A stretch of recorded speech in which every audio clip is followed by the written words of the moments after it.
परशुराम जी का भयानक वेश देखकर सब राजा भय से व्याकुल हो उठ खड़े हुए और पिता सहित अपना नाम कह कह कर सब दंडवत प्रणाम करने लगे। परशुराम जी हित समझकर भी सहज ही जिसकी ओर देख लेते हैं वह समझता है मानो मेरी आयु पूरी हो गई। फिर जनक जी ने आकर सिर नवाया और सीता जी को बुलाकर प्रणाम कराया। परशुराम जी ने सीता जी को आशीर्वाद दिया। सखियां हर्षित हुईं और वहां अब अधिक देर ठहरना ठीक न समझकर वे सयानी सखियां उनको अपनी मंडली में ले गईं। फिर विश्वामित्र जी आकर मिले और उन्होंने दोनों भाइयों को उनके चरण कमलों पर गिराया। विश्वामित्र जी ने कहा, ये राम और लक्ष्मण राजा दशरथ के पुत्र हैं। उनकी सुंदर जोड़ी देखकर परशुराम जी ने आशीर्वाद दिया।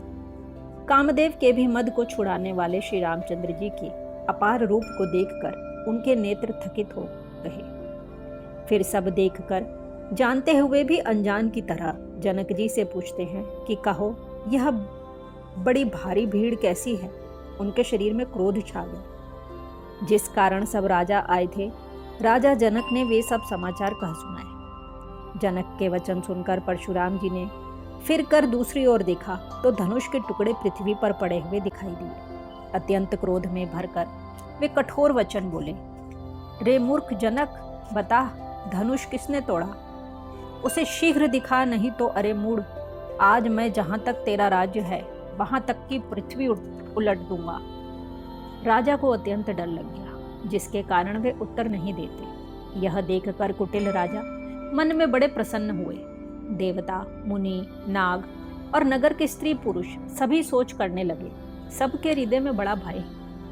सीता जी की माता मन में पछता रही हैं कि हाय, विधाता ने अब बनी बनाई बात बिगाड़ दी। परशुराम जी का स्वभाव सुनकर सीता जी को आधा क्षण भी कल्प के समान बीतने लगा।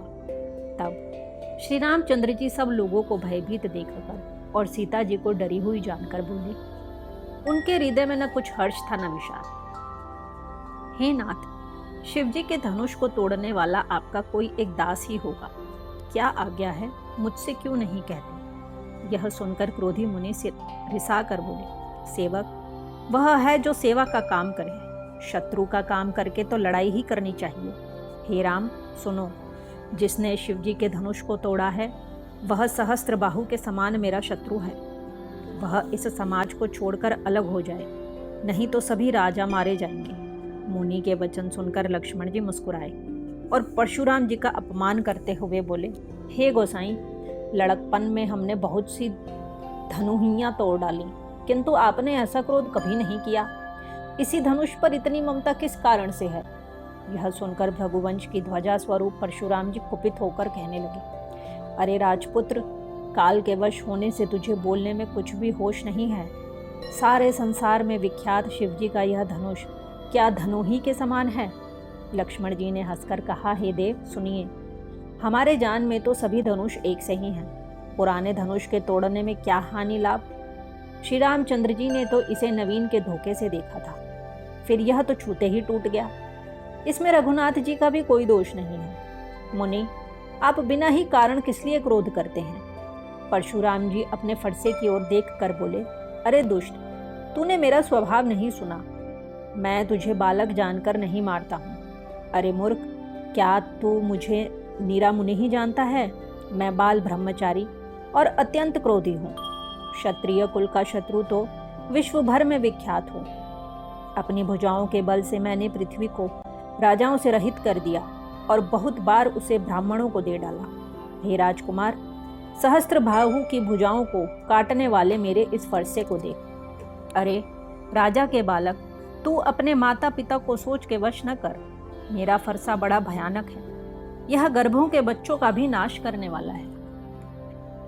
लक्ष्मण जी हंसकर कोमल वाणी से बोले, अहो, मुनीश्वर तो अपने को बड़ा भारी योद्धा समझते हैं। बार बार मुझे कुल्हाड़ी दिखाते हैं, फूंक से पहाड़ उड़ाना चाहते हैं। यहाँ कोई कुम्हड़े की बतिया नहीं है जो तर्जनी उंगली को देखते ही मर जाती है। कुठार और धनुष बाण देखकर ही मैंने कुछ अभिमान सहित कहा था।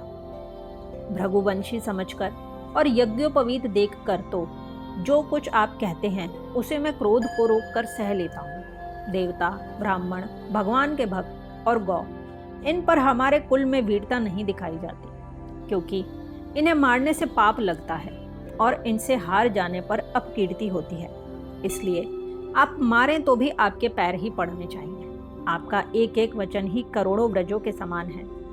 धनुष बाण और कुठार तो आप व्यर्थ ही धारण करते हैं। इन्हें धनुष बाण और कुठार को देखकर मैंने कुछ अनुचित कहा हो तो उसे हे धीर महामुनि क्षमा कीजिए। यह सुनकर भृगुवंश मणि परशुराम जी क्रोध के साथ गंभीर वाणी बोले, हे वे विश्वामित्र, सुनो, यह बालक बड़ा कुबुद्धि और कुटिल है। काल के वश होकर यह अपने कुल का घातक बन रहा है। यह सूर्यवंश रूपी पूर्ण चंद्र का कलंक है। यह बिल्कुल उदंड, मूर्ख और निडर है। अभी क्षण भर में यह काल का ग्रास हो जाएगा। मैं पुकार कर कहे देता हूँ, फिर मुझे दोष नहीं है। यदि तुम इसे बचाना चाहते हो तो हमारा प्रताप, बल और क्रोध बतलाकर इसे मना कर दो। लक्ष्मण जी ने कहा, हे मुनि, आपका सुयश आपके रहते दूसरा कौन वर्णन कर सकता है। आपने अपने ही मुंह से अपनी करनी अनेकों बार बहुत प्रकार से वर्णन की है। इतने पर भी संतोष न हुआ हो तो फिर कुछ कह डालिए। क्रोध रोकर असह्य दुख मत सहिए। आप वीरता का व्रत धारण करने वाले, धैर्यवान और शोभ रहित हैं। गाली देते शोभा नहीं देता। शूरवीर तो युद्ध में करनी करते हैं, कहकर अपने को नहीं जनाते। शत्रु को युद्ध में उपस्थित पाकर कायर ही अपने प्रताप की ढींग मारा करते हैं। आप तो मानो काल को हाँक लगाकर बार बार उसे मेरे लिए बुलाते हैं। लक्ष्मण जी के कठोर वचन सुनते ही परशुराम जी ने अपने भयानक फरसे को सुधार कर हाथ में ले लिया और बोले, अब लोग मुझे दोष न दें। यह कड़वा बोलने वाला बालक मेरे जाने के ही योग्य है। इसे बालक देखकर मैंने बहुत बचाया, पर अब यह सचमुच मरने को ही आ गया है। विश्वामित्र जी ने कहा, अपराध क्षमा कीजिए। बालकों के दोष और गुण को साधु लोग नहीं गिनते। परशुराम जी बोले, तीखी धार का कुठार, मैं दया रहित और क्रोधी, और यह गुरुद्रोही और अपराधी मेरे सामने उत्तर दे रहा है। इतने पर भी मैं इसे बिना मारे छोड़ रहा हूँ। सो हे विश्वामित्र, केवल तुम्हारे प्रेम से, नहीं तो इसे इस कुठार से काट कर थोड़े ही परिश्रम से गुरु से उऋण हो जाता। विश्वामित्र जी ने हृदय में हंसकर कहा, मुनि को हरा ही हरा सूझ रहा है, अर्थात सर्वत्र विजय होने के कारण ये श्री राम लक्ष्मण को भी साधारण क्षत्रिय ही समझ रहे हैं। किंतु यह लोहमयी केवल फलाद की बनी हुई खाड़ा है, ऊख की रस की खांड नहीं है जो मुंह में लेते ही गल जाए। खेद है, मुनि अब भी बेसमझ बने हुए हैं, इनके प्रभाव को नहीं समझ रहे हैं। लक्ष्मण जी ने कहा, हे मुनि, आपके शील को कौन नहीं जानता, वह संसार भर में प्रसिद्ध है। आप माता पिता से तो अच्छी तरह उऋण हो ही गए, अब गुरु का ऋण रहा जिसका जी में बड़ा सोच लगा है, वह मानो हमारे ही मत्थे काड़ा हो। बहुत दिन बीत गए, इससे ब्याज भी बहुत बढ़ गया होगा। अब किसी हिसाब करने वाले को बुला लाइए तो मैं तुरंत थैली खोलकर दे दूं। लक्ष्मण जी के कड़वा वचन सुनकर परशुराम जी ने कुठार संभाला। सारी सभा हाय हाय करके पुकार उठी। लक्ष्मण जी ने कहा, हे भृगुश्रेष्ठ, आप मुझे फरसा दिखा रहे हैं, पर हे राजाओं के शत्रु, मैं ब्राह्मण समझकर बचा रहा हूँ। आपको कभी रणधीर बलवान वीर नहीं मिले। हे ब्राह्मण देवता, आप घर ही में बड़े हैं। यह सुनकर अनुचित है कहकर सब लोग पुकार उठे। तब श्री रघुनाथ जी ने इशारे से लक्ष्मण जी को रोक दिया। लक्ष्मण जी के उत्तर से जो आहुति के समान थे, परशुराम जी के क्रोध रूपी अग्नि को बढ़ते देखकर रघुकुल के सूर्य श्री रामचंद्र जी जल के समान शांत करने वाले वचन हुए। हे नाथ, बालक पर कृपा कीजिए, इस सीधे और दो मुँहे बच्चे पर क्रोध न कीजिए। यदि यह प्रभु का कुछ भी प्रभाव जानता तो क्या यह बेसमझ आपकी बराबरी करता। बालक यदि कुछ चपलता भी करते हैं तो गुरु, पिता और माता मन में आनंद से भर जाते हैं। अतः इसे छोटा बच्चा और सेवक जानकर कृपा कीजिए। आप तो समदर्शी, सुशील, धीर और ज्ञानी मुनि हैं। श्री रामचंद्र जी के वचन सुनकर वे कुछ ठंडे पड़े। इतने में लक्ष्मण जी कुछ कहकर फिर मुस्कुरा दिए। उनको हंसते देखकर परशुराम जी के नख से शिखा तक सारे शरीर में क्रोध छा गया। उन्होंने कहा, हे राम, तेरा भाई बड़ा पापी है।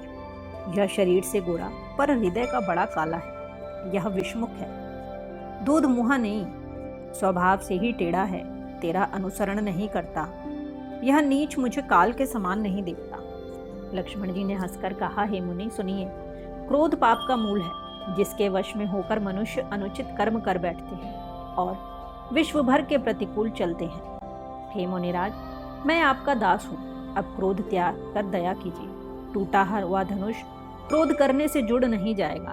खड़े खड़े पैर दुखने लगे होंगे, बैठ जाइए। यदि धनुष अत्यंत ही प्रिय हो तो कोई उपाय किया जाए और किसी बड़े गुणी कारीगर को बुलाकर जुड़वा दिया जाए। लक्ष्मण जी के बोलने से जनक जी डर जाते हैं और कहते हैं, बस चुप रहिए, अनुचित बोलना अच्छा नहीं। जनकपुर के स्त्री पुरुष थर थर कांप रहे हैं और मन ही मन कह रहे हैं कि छोटा कुमार बड़ा ही खोटा है।